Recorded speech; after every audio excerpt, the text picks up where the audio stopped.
Assalamualaikum guys, welcome to my YouTube channel. Once again, this is Asfiya Rashid in front of you teaching you cyber security course.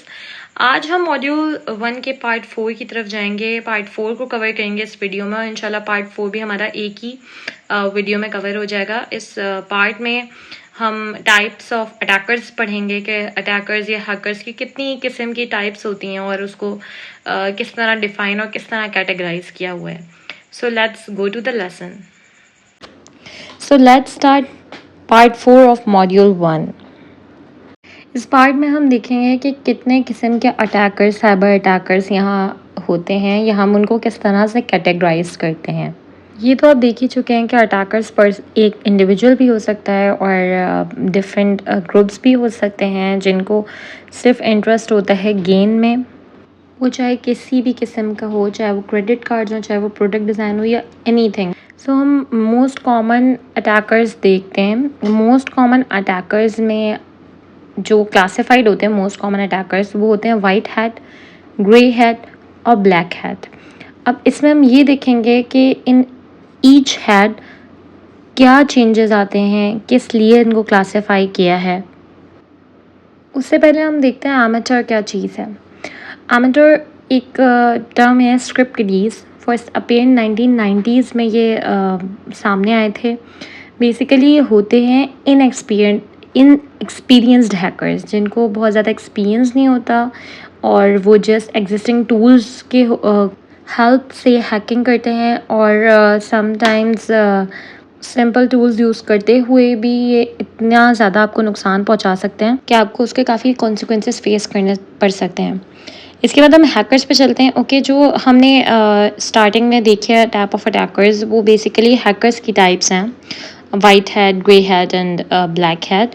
तो hackers basically क्या होते हैं, तो now हम देखते हैं कि वाइट हैट अटैकर्स क्या होते हैं।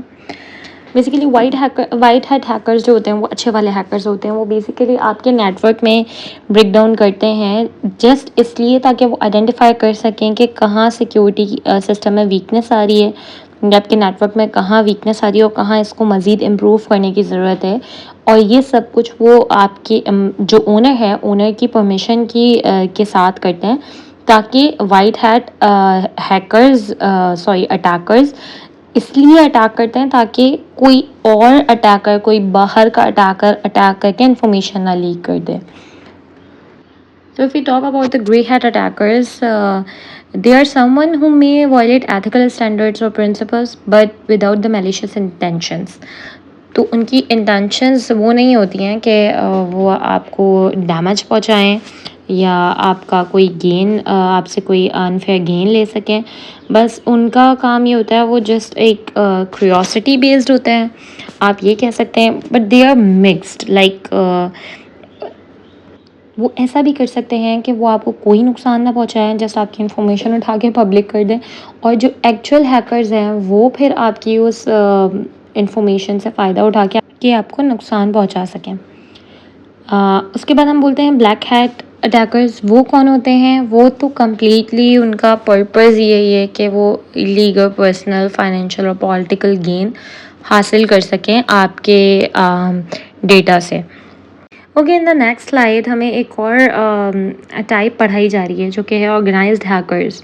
ऑर्गेनाइज्ड हैकर्स बहुत आप इस समझ लें, ऑर्गेनाइज्ड हैकर्स यूजुअली जो है वो ऑर्गेनाइजेशंस के लिए तो काम करते हैं, साथ में टेररिस्ट के लिए भी काम करते हैं। और आप समझ लें कि एक स्टेट जो हमारी गवर्नमेंट है उसको उसकी चीज़ें भी हैक करने के अंदर ये मुलविस होते हैं। मतलब कि जो भी इस तरह के काम करते हैं उनको ऑर्गेनाइज हैकर्स कह सकते हैं, क्योंकि बेसिकली ऑर्गेनाइज हैकर्स वो हो सकते हैं जो एक सर्विस ही प्रोवाइड करें। लाइक अगर मुझे हैकिंग आती है, लेट्स सपोज, तो साइबर क्रिमिनल्स, जो एक्चुअल साइबर क्रिमिनल्स हैं, उन्होंने मुझे हायर कर लिया, एक टास्क दे दिया कि आपने ये काम करना है, तो I am organized hacker because मैं अपनी ड्यूटी कर रही हूँ। वहाँ उनका पर्पज़ क्या है वो मुझे नहीं पता या मुझे पता भी है, तो मैं बेसिकली अपनी जॉब कर रही हूँ। ओके, इसकी सेकंड लाइन में एक वर्ड लिखा है हैक्टिविस्ट। हैक्टिविस्ट एक आप लोगों के लिए न्यू वर्ड होगा। बेसिकली हैक्टिविस्ट होता क्या है वो जानना ज़रूरी है, और उससे पहले ज़रूरी ये है कि हैक्टिविज़म आप जान सकें। हैक्टिविज़म एक ऐसा एक्ट होता है कि आप किसी दूसरे का कंप्यूटर या नेटवर्क को यूज़ करो, मिसयूज़ करो in fact. For what purpose? For socially और पॉलिटिकली मोटिवेटेड रीज़न। तो जो लोग ये हैक्टिविज्म में को एक्चुअली परफॉर्म करते हैं वो हैक्टिविस्ट होते हैं। तो political statements are made by hacktivist in order to raise awareness about issues that are important to them. Okay, so कुछ अटैकर्स जो कि जैसा मैंने आपको बताया कि अटैकर्स जॉब भी अपनी कर सकते हैं, तो देर आर ऑर्गेनाइज्ड हैकर्स। तो यहाँ पे ये बात यही करे कि स्टेट स्पॉन्सर्ड अटैकर्स भी हो सकते हैं, जिनको स्पॉन्सर ही कौन कर रहा है? स्टेट कर रही है, यानी कि गवर्नमेंट कर रही है। और वो उनसे क्या बेनिफिट्स ले रही है जिसमें गवर्नमेंट का अपना बेनिफिट इंक्लूडेड हो। वो एक कुछ ऐसे टारगेटेड अटैक्स होते हैं जिनके थ्रू गवर्नमेंट का अपना बेनिफिट हो, वो भी गवर्नमेंट जो है वो हैकर से ही करवाती है। सो यहाँ पे समझने वाली बात यह है कि चाहे तो आप अगर आपको एक स्किल आता है तो चाहे आप उसे बुरा यूज़ करो, चाहे आप उसे अच्छा यूज़ करो, ये आपके अपने हाथ में होता है। Now if we talk about internal and external threats, तो यहाँ पे ऑर्गेनाइजेशन की बात हो रही है, या आप यहाँ पे गवर्नमेंट की भी बात कर सकते हैं वैसे, लेकिन बेसिकली पूछने का मकसद ये है कि आपको क्या लगता है कि इंटरनल थ्रेट्स ज़्यादा डेंजरस होती हैं या एक्सटर्नल थ्रेट्स?